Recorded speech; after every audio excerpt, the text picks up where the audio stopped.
You can support the Umar Abdullah channel by purchasing our merch products at sunnahmerch.com. The link is in the description below.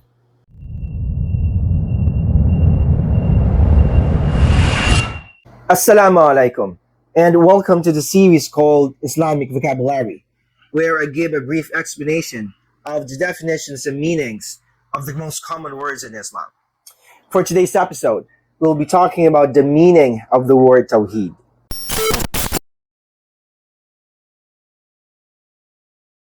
Literally, Tawheed means unification, or making something one, or asserting oneness. And it comes from the Arabic word wahada, which itself means to unite, to unify, or to consolidate.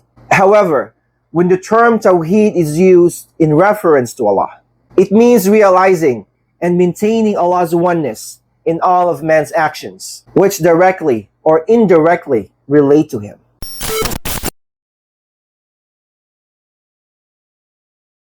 The three categories of Tawheed are commonly referred to by the following titles.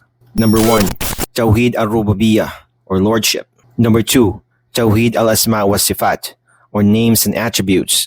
And number 3, Tawheed al-Uluhiyyah, or Worship.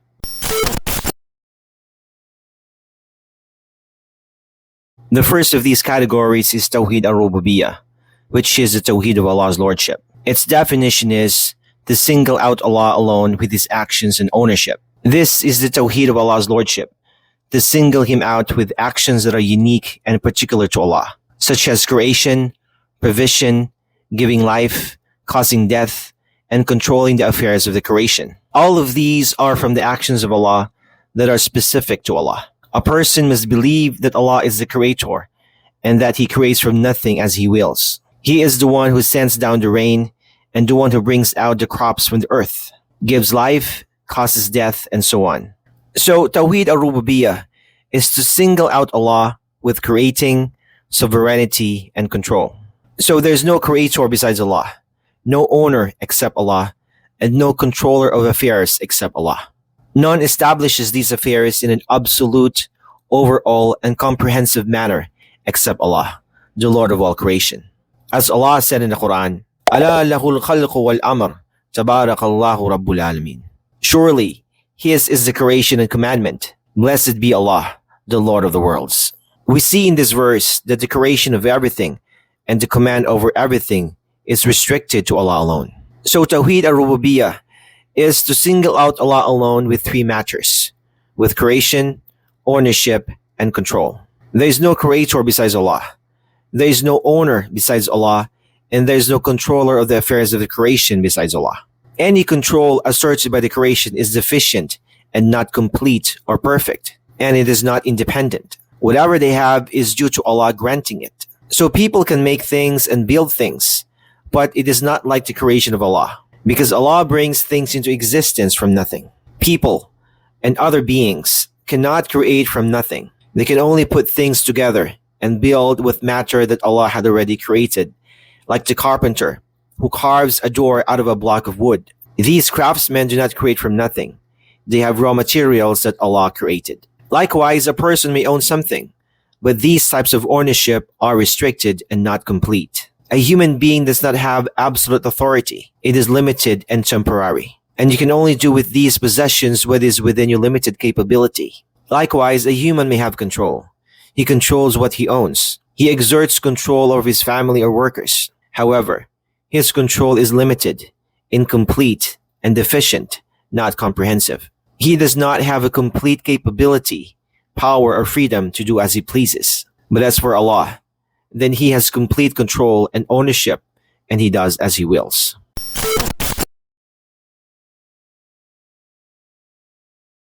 As for the second category, it is the oneness of Allah in His names and attributes.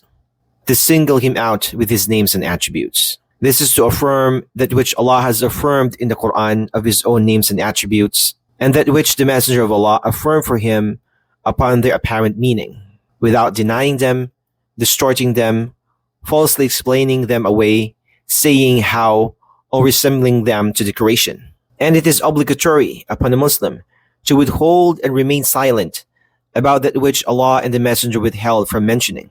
and to restrict himself to the speech of Allah and to the speech of his messenger, and to have a certain belief in everything that is affirmed in the revealed texts regarding the names and attributes of Allah. And likewise, one must negate from Allah whatever Allah has negated from himself or what the messenger negated from him of deficiencies and inadequacies. It was over this category of Tawheed that the Muslim Ummah divided into many sects early on.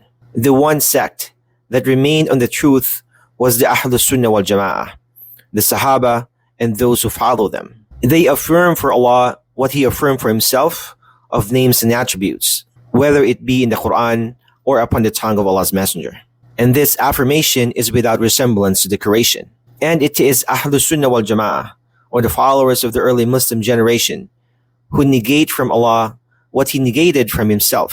And they do not negate His attributes, His names, and their actual meanings, and without applying metaphors or invented alternative meanings. Likewise, Ahlus Sunnah wal Jama'ah remain silent concerning that which Allah and His Messenger remain silent. They do not speak about Allah without knowledge. This is the formula that keeps the people of truth upon right guidance. They speak with knowledge and not speculation and innovation.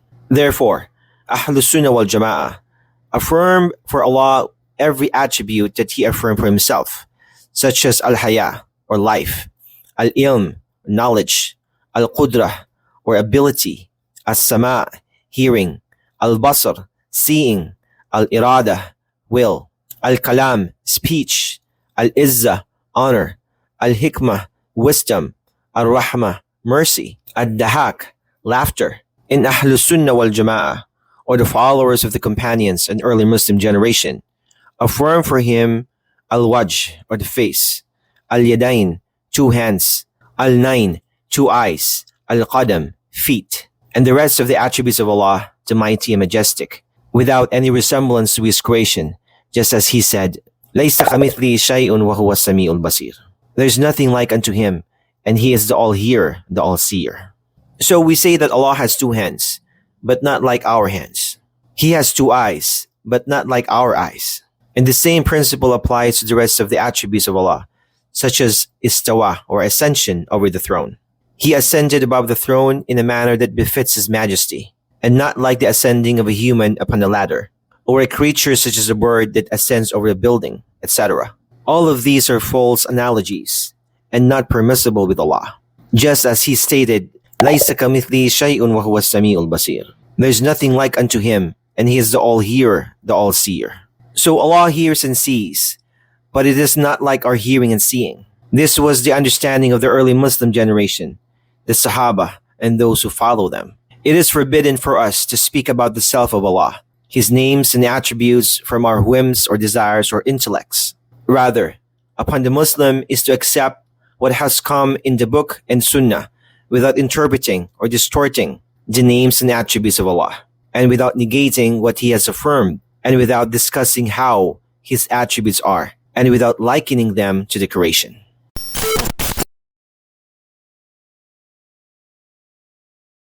As for the third category, it is to single out Allah as the sole God worthy of worship, and that all worship is only directed to Allah alone. It is to single out Allah alone with the actions of the Muslim, meaning that the Muslim directs all of his actions of worship and prayer to Allah. He singles out his own deeds, making them sincerely for Allah's sake. So all kinds of worship, such as dua or supplication, tawakkul, trust and reliance, salah, prayer, sujud, bowing and prostration, ruku', bowing, and all other acts of worship must be directed to Allah.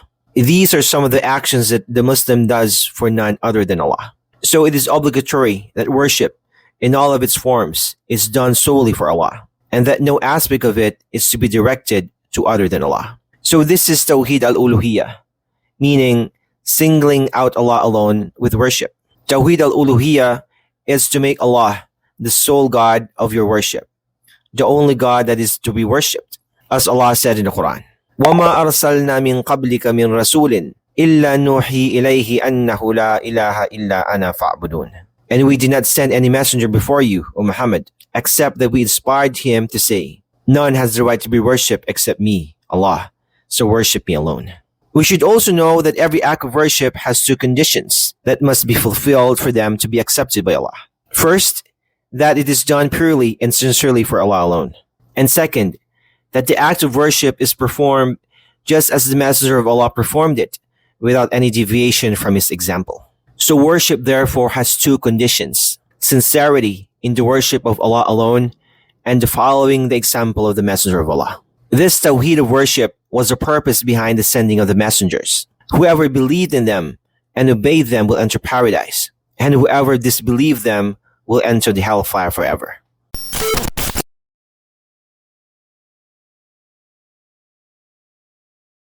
The division of Tawheed into its components was not done by the Prophet nor by his companions, as there was no need to analyze such a basic principle of faith in this fashion.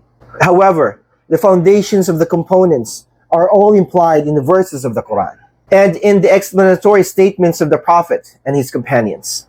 The necessity for this analytical approach to the principle of Tawheed arose after Islam is spread into different parts of the globe and absorbed the cultures of these regions. It is only natural to expect that when the people of these lands enter the fold of Islam, they would carry with them some of the remnants of their former beliefs. When some of these new converts began to express in writings and discussions their various philosophical concepts of God, confusion arose in which the pure and simple oneness of belief of one God became threatened. The masses were also less Islamically conscious and thus were more susceptible to deviant ideas. As greater number of people entered Islam, and the learning of an increasing number of conquered nations was absorbed, the execution of apostates was no longer used to stem the rising tide of deviant ideas. The task of opposing the tide of deviant ideas fell on the shoulders of the Muslim scholars of this period, who rose to meet the challenge intellectually. They systematically opposed the various alien philosophies and creeds by categorizing them and countering them with principles deduced from the Quran and Sunnah. It was out of this defense that the science of Tawheed emerged, with its precisely defined categories and components.